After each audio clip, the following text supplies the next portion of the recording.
Hi everybody, welcome back to A Better Computer. My name is Matt, and today we're going to be talking about Twitter Blue. Twitter's brand new, in the US at least, subscription service that's $3 a month and lets you get a slightly better Twitter experience. Now there's no free trial for this, so I wanted to kind of give you a demo today of how it works, and without further ado, I'm just going to jump into the demo so we can kind of see how things work and you can decide whether it's worth it to you. So let's jump in. Okay, so we're on my phone right now, and the first thing you will obviously notice is the custom icon. There's a new icon that's right here, and so I can tap it, and it's just the normal Twitter app.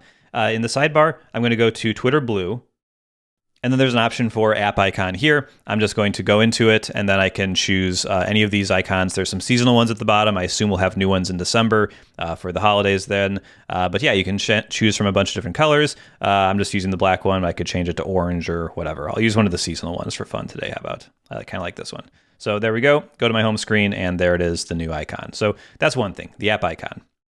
Related, you can change the theme of the app. So you may have noticed mine is orange.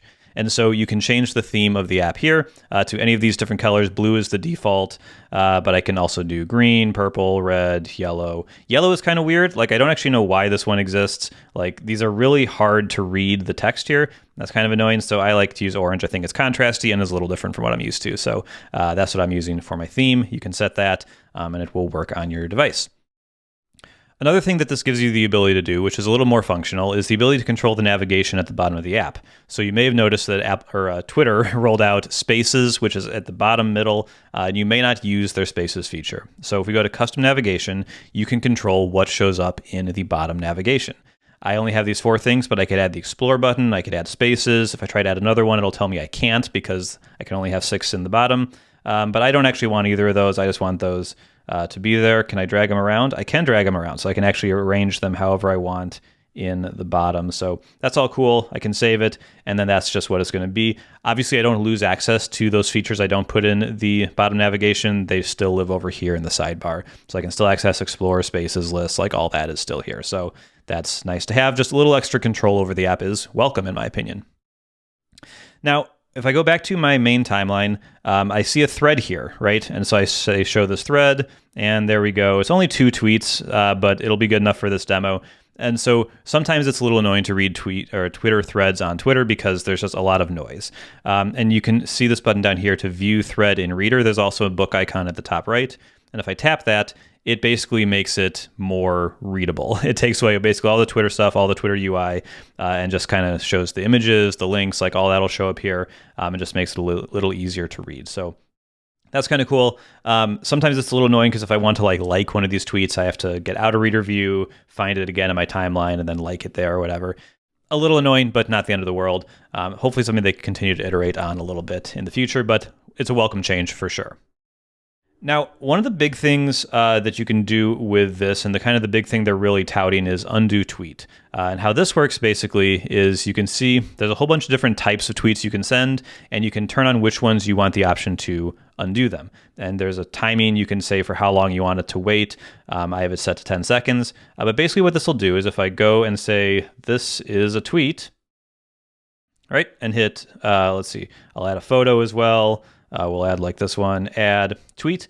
Now it's waiting. It's going to wait 10 seconds, and it's going to send it after those 10 seconds, but not before that. And so I can send now, or I can hit undo, and it brings me back to the kind of draft page where I can decide what I want to do. It would be kind of nice if on this page, so if I hit tweet again, it'd be nice if I had like typos, it would really shout those out, because that's usually the thing that I want to redo when I undo a tweet, or when I delete a tweet and retweet it. It's because I mistyped something. So it'd be really cool if they kind of like really called that out. They don't do it right now, but yeah, I assume people will enjoy this. I've kind of liked it.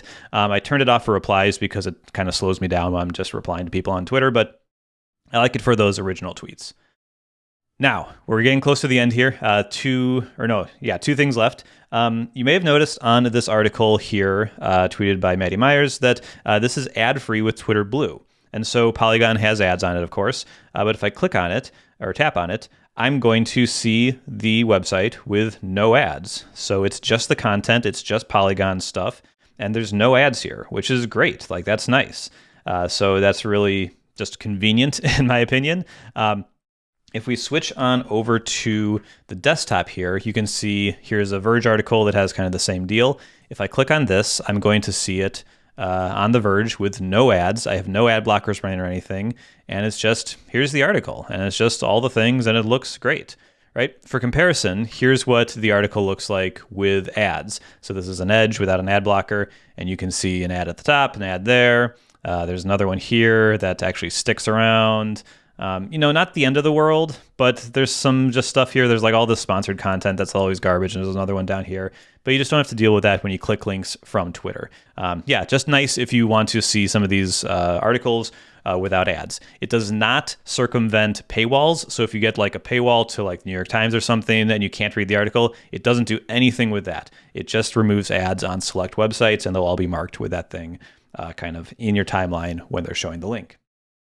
And then the last thing I wanted to show is if I go into Twitter Blue and go to Labs, there's some new functionality here. You can pin conversations in your direct messages. I'm not going to go to my DMs right now because I don't want to share that, but you can basically add or pin them to the top of the list. So certain people you message all the time will always be at the top, and you can upload longer videos, interestingly, only from desktop, but up to 10 minutes long. So there will be, I assume, more things here in the future.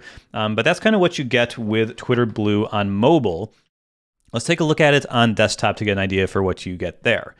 So if I go to more, you'll see Twitter Blue is in the options, and there's really not much. So undo tweet is here, and it works the same. So that's pretty nice. It doesn't sync your settings, so I need to set this to 10 seconds, and I can only choose original tweets or replies. It's not quite as granular as on mobile. And then Labs has the pinned conversations and longer videos. So that's there. And then they also have the ad-free sites. But that's it. There's no I can't do all the other things that are there. It's much more stripped down on desktop. So on desktop, it really doesn't seem worth it to me. But if you use it mostly in the mobile app, which most people do, I assume, it's definitely going to be much more valuable to you there. But yeah, that is Twitter Blue. Hopefully this helps you understand exactly what you're getting from the service. Whether it'll be worth it to you or not, I don't know. But hopefully this helps you figure that out for yourself. So if you enjoyed it, hit the like button down below. I would love it if you subscribed as well, and I'll see you here next time. Bye-bye.